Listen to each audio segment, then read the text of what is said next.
काला जादू। अपने बेटे रिशु के माथे से टपकते हुए पसीने को देखकर सविता की हालत खराब हो गई। ऐसा आज पहली बार नहीं हुआ जब रिशु नींद से घबरा कर जागा है। हाय मेरा बच्चा, न जाने किसकी नजर लग गई है तुझे। जब से मेरे बच्चे ने 10वीं के एग्जाम में स्कूल टॉप किया है तब से रोज बुरे बुरे सपने आने लगे हैं। हाँ माँ, मैंने आज फिर से एक काले साए को देखा। वो यहीं मेरी आंखों के सामने खड़ा था। माँ मुझे बचा लो माँ। वो मुझसे कह रहा था कि मुझसे बदला लेगा।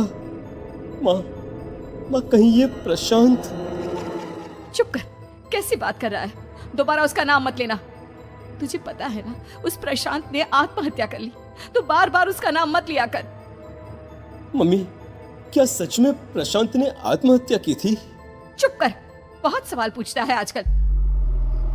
और फिर रात के वक्त सविता के पूरे घर में एक अजीब सा काला धुआं छाने लगा। गहरी नींद में सोई सविता की जैसे ही आंख खुली उसका दम घुटने लगा। वो दौड़कर रिशु के रूम की तरफ गई जहां उसके दरवाजे पर घूमती एक काली परछाई देख वो बुरी तरह से घबरा गई। कौन है वहाँ? कौन है? सामने आओ। ये मैं हूँ, तुम्हारी काली करतूत। और अब मैं तुम्हारे बेटे को ले जाने आया हूँ। नहीं, मेरे बच्चे को छोड़ दो प्लीज। मेरे रिशु को कुछ मत करना। वो परछाई रिशु के कमरे में घुस जाती है। सविता भी उसके पीछे पीछे दौड़ कर जाती है और देखती है कि अब वो साया साफ नजर आ रहा था। वो सर से पैर तक खून में सना हुआ था और उसके शरीर के सारे अंग कटे फटे हैं। क्या चाहिए तुम्हें? तुम जो बोलोगे मैं करूंगी, लेकिन मेरे रिशु को छोड़ दो। उस परछाई ने रिशु को गर्दन से पकड़कर दीवार के सहारे हवा में उछाल दिया। रिशु जोर जोर से चिल्लाने लगा। माँ बचाओ मुझे, बचा लो माँ। ये मुझे मार डालेगा। माँ मुझे बचा लो माँ। नहीं ऐसा मत करो, मुझे मार दो लेकिन मेरे बच्चे को छोड़ दो। मैं तुम्हारे आगे हाथ जोड़ती हूँ। वो परछाई रिशु को जमीन पर गिरा देती है और अचानक वहां से गायब हो जाती है।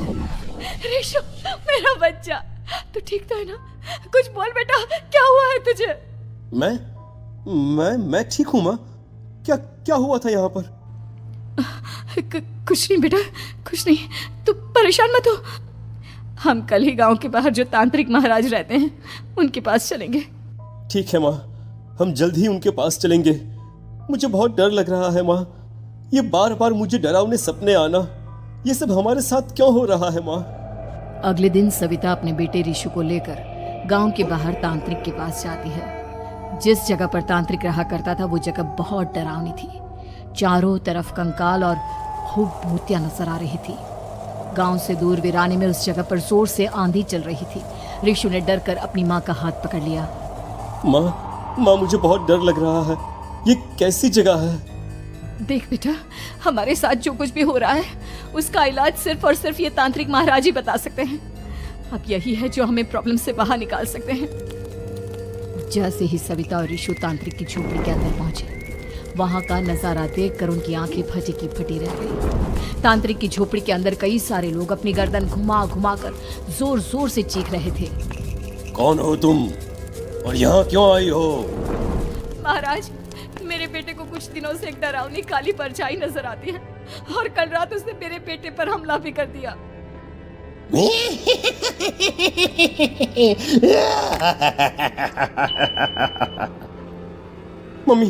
मम्मी हमें यहाँ से चलना चाहिए।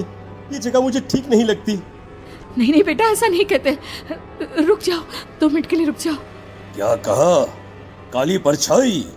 तुम्हारे बेटे पर किसी काली परछाई ने हमला किया?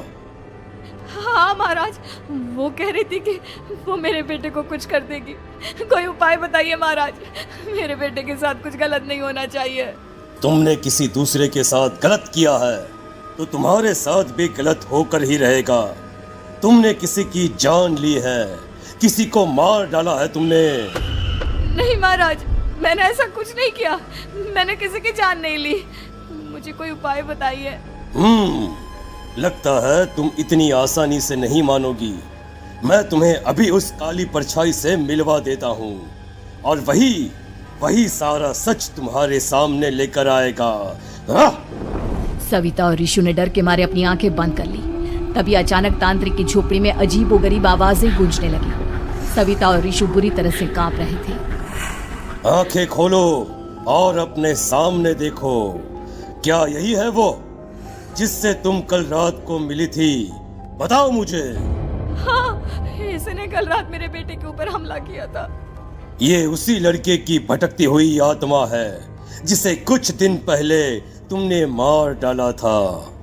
मम्मी, मम्मी, ये महाराज क्या कह रहे हैं? क्या सच में आपने किसी की जान ली है? किसी को मार डाला है? अगर हाँ तो बताइए ना मम्मी, किसको मारा है आपने? किसको?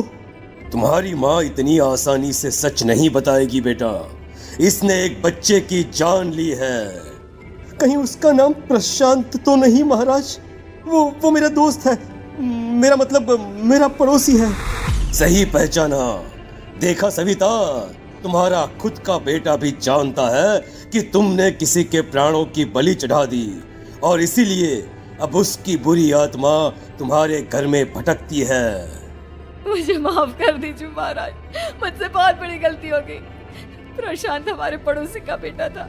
हर बार उसके नंबर मेरे बेटे से ज्यादा आते थे और इसलिए मैंने उसके कमरे के बाहर काला जादू किया था, पर मुझे नहीं पता था कि वो मर जाएगा। तुम्हारे उसी काले जादू वाली गुड़िया के अंदर एक बुरी आत्मा थी जिसने उस बच्चे के दिमाग पर बुरा असर कर दिया और उसी की वजह से उस लड़के ने अपनी बालकनी से कूदकर आत्महत्या कर ली। इसकी वजह सिर्फ और सिर्फ तुम हो, तुम। नहीं नहीं महाराज, जो कुछ भी हुआ मुझे नहीं पता था कि प्रशांत अपनी जान दे देगा। प्रशांत की आत्मा इस वक्त तुम्हारे सामने खड़ी है, हमसे बात करना चाहती है। बोलो बोलो, क्या कहना चाहते हो? मैं जीना चाहता था, बड़ा होकर कुछ बनना चाहता था। आपके बेटे से मुझे कोई परेशानी नहीं थी। अरे वो तो मेरा अच्छा दोस्त था। मुझे माफ कर दो बेटा, मुझसे बहुत बड़ी गलती हो गई, मुझे माफ कर दो। माफ करने से मुझे वापस जिंदगी नहीं मिल जाएगी। मेरे माँ बाप आज भी मेरे लिए रोते हैं। आपने मेरे साथ बहुत गलत किया है, बहुत गलत।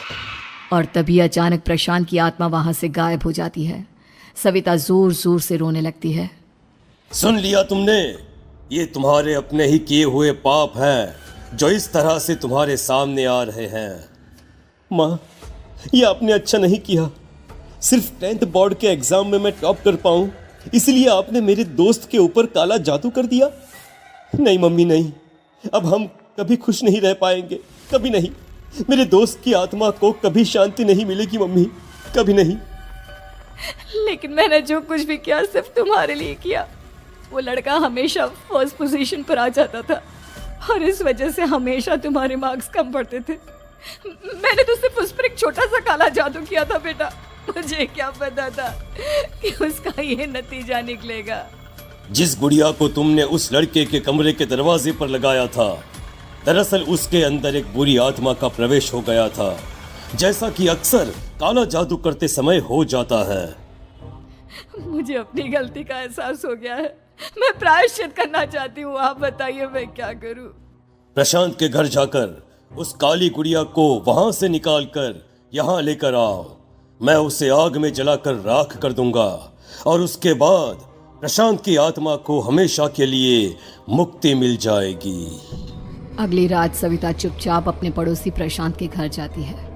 प्रशांत के माँ बाप प्रशांत की मौत के बाद उस घर को छोड़कर हमेशा के लिए वहां से चले गए थे। जैसे ही सविता उस घर के अंदर कदम रखती है, उसका सामना अजीबोगरीब हैवानियत से भरी आवाजों से होने लगता है। ऐसा लग रहा था जैसे कोई बुरी तरह से चीख रहा हो। सविता जैसे ही प्रशांत के कमरे के बाहर पहुंचती है, वहां पर लटकी हुई गुड़िया के शरीर से खून टपकने लगता है। ये क्या हो रहा है? इस गुड़िया के शरीर से खून क्यों टपक रहा है? सविता हिम्मत करते हुए उस गुड़िया को वहां से उतारने की कोशिश करती है, लेकिन तभी अचानक से बहुत भयानक दिखने वाली औरत उसकी आंखों के सामने आकर खड़ी हो जाती है। मैं यहाँ से कहीं नहीं जाऊंगी और अगर तूने मुझे यहाँ से हटाने की कोशिश की तो मार डालूंगी मैं तुझे। नहीं नहीं, मुझे तुम्हें यहाँ से ले जाना ही होगा, नहीं तो मेरा बेटा, उसकी जान को खतरा है। मैं तुम्हें नहीं छोड़ सकती।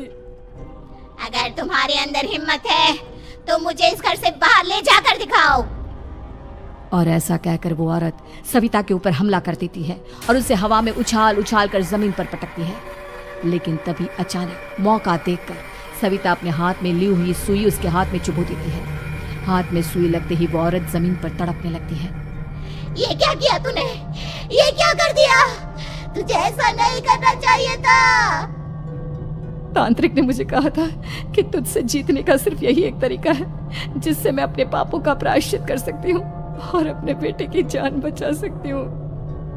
और उसके बाद वो डरावनी दिखने वाली औरत एक छोटी सी जादुई गुड़िया में तब्दील हो गई और सविता ने उसे ले जाकर तांत्रिक को दे दिया। तांत्रिक ने जादुई गुड़िया को आग के हवाले कर दिया।